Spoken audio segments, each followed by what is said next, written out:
Studios.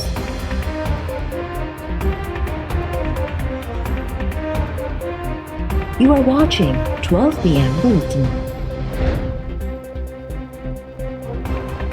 अॻूणे DGISI Asad Durrani जो background मालूम आहे। केस जो फ़ैसिलो बि लिखण वारो होसि, पर अफ़सोस आहे त कुझु अहिड़ा सबब आहिनि जेके ॿुधाए नथो सघां।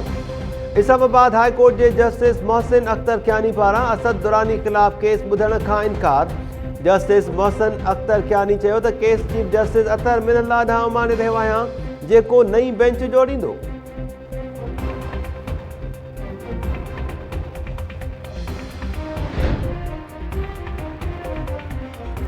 सेनेट चूंडुनि जो शेड्यूल जारी थियण बाद नामज़दगी फॉर्म वसूल करण जो सिलसिलो जारी।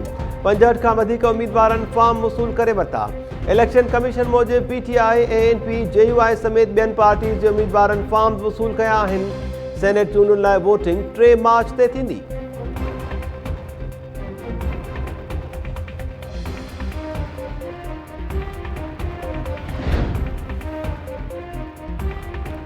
पीपल्स पार्टी तरफ़ां सेनेट चूंडुनि दौरान पंजाब वासी अॻवान पलवश शाह ख़ान खे सिंध में उम्मीदवार तौर नामज़द करण जो फ़ैसिलो। पलवश शाह ख़ान जो वोट पंजाब मां सिंध मुंतक़िल। ज़रियनि जो चवणु आहे त पीपल्स पार्टी क़यादत अॻूणे सूबाई वज़ीर जा महताब ॾहर खे बि उम्मीदवार तौर बीहारण जो ग्रीन सिग्नल ॾेई छॾियो। सेनेट मां 11 मार्च ते रिटायर थींदड़ मेंबर्स में पीपल्स पार्टी सां वास्तो रखंदड़ 11 सेनेटर्स बि शामिल। सिंध मां चूंडियल पीपल्स पार्टी सेनेटर रहमान मलिक, फारूक H नाइक, इस्लामदीन शेख, सलीम मानवीवाला, ससुई पलीजो ऐं शेरी रहमान हिन भेरे रिटायर थींदा।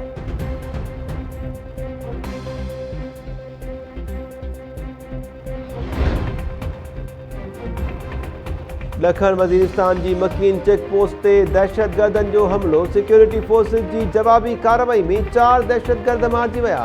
ISPR मूजिबि फायरिंग जी ॾेवट में 4 फ़ौजी जवान बि शहीद।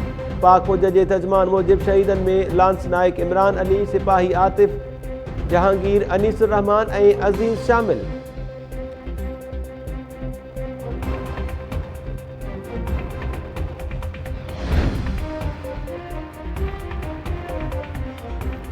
नेशनल एक्शन प्लान ते समूरनि नुक़्तनि ते अमल थिए हा त अॼु मुल्क दहशतगर्दनि खां पाक हुजे हा।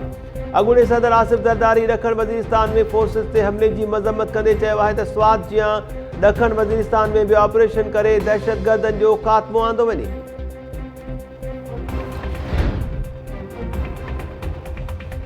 इस्लामाबाद हाई कोर्ट में भञ-ड्राह ऐं हंगामो कंदड़ वकीलनि ख़िलाफ़ तौहीन अदालत जी कार्रवाई लाइ 5 रुकनी लार्जर बेंच क़ाइमु।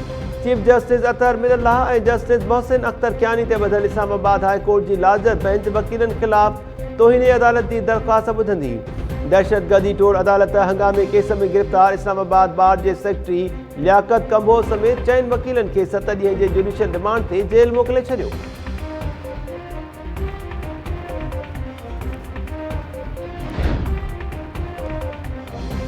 सेहत खाते में साल 2019 दौरान 1300 वैक्सीनेटर्स जूं थियल भर्तियूं गैर क़ानूनी करार। सिंध हाई कोर्ट वैक्सीनेटर्स खां नए सिर इंटरव्यू वठण जो हुकुम ॾेई छॾियो। सिंध सरकार खे 3 महीननि में वैक्सीनेटर्स जी ट्रेनिंग लाइ इंस्टीट्यूट बि क़ाइमु करण जो हुकुम। सेहत खाते में 60% मार्क्स हासिल कंदड़ उम्मीदवारनि खे बि वैक्सीनेटर्स तौर भर्ती करण ख़िलाफ़ सिंध हाई कोर्ट में दरख़्वास्त दाख़िल कई वई हुई।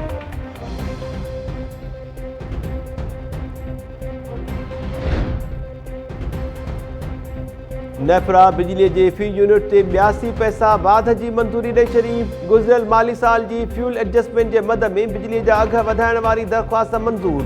नेफ्रा जे फ़ैसिले सां सार्फ़िन ते 84 अरब रुपयनि जो बार पवंदो। के इलेक्ट्रिक सार्फ़िन ते नवां अघ लागू न थींदा।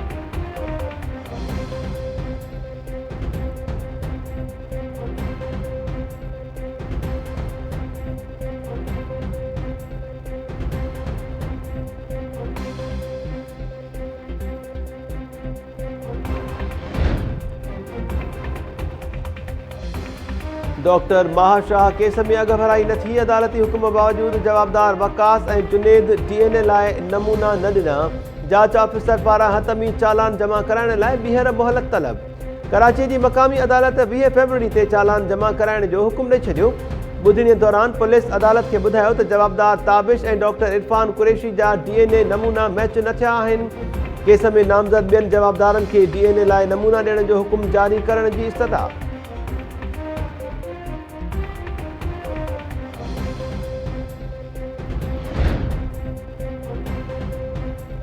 सिंध हाई कोर्ट बार जे सॾ ते इस्लामाबाद में वकीलनि ख़िलाफ़ केस दाख़िल थियण ख़िलाफ़ अदालती कार्रवाइनि जो बाइकॉट। कराची, हैदराबाद, मीरपुर ख़ास, नौशहरो, फिरोज़ समेत ॿियनि शहरनि में बि वकीलनि पारां अदालती कार्रवाई जो बाइकॉट।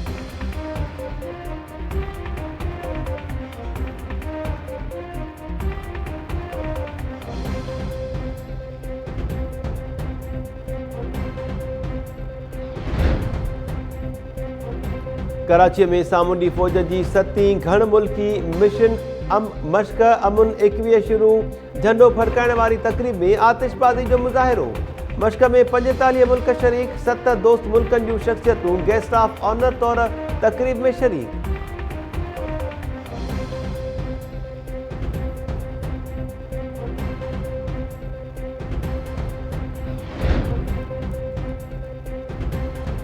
हाला में नौजवान तशद्दुद बाद बेदर्दीअ सां क़त्ल। संदसि लाश थाणे भरिसां वण में टंगियल।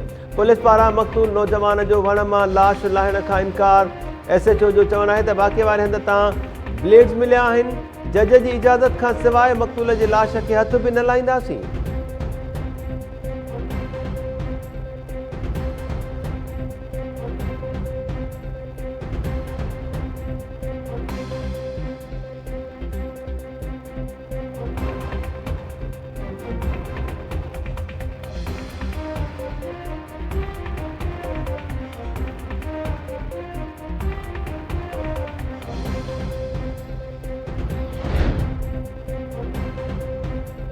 दादू जे वज़ीराबाद पाड़े में 1 महीने खां गटरनि जो पानी बीठल आहे। शहरी रस्तनि तां गुज़री नथा सघनि। म्यूनिसिपल इंतज़ामिया छापाई करे दादू जी अदालत। CMO निसार राहपुरो ते कावड़ जो इज़हार कंदे खेसि सज़ा तौर अदालत ॿाहिरां बीहारे छॾियो। ॿुधणीअ दौरान CMO एतिराफ़ कयो त इंतज़ाम अणपूरा हुअण सबबि गटरनि जो पाणी निकाल न करे सघिया आहियूं।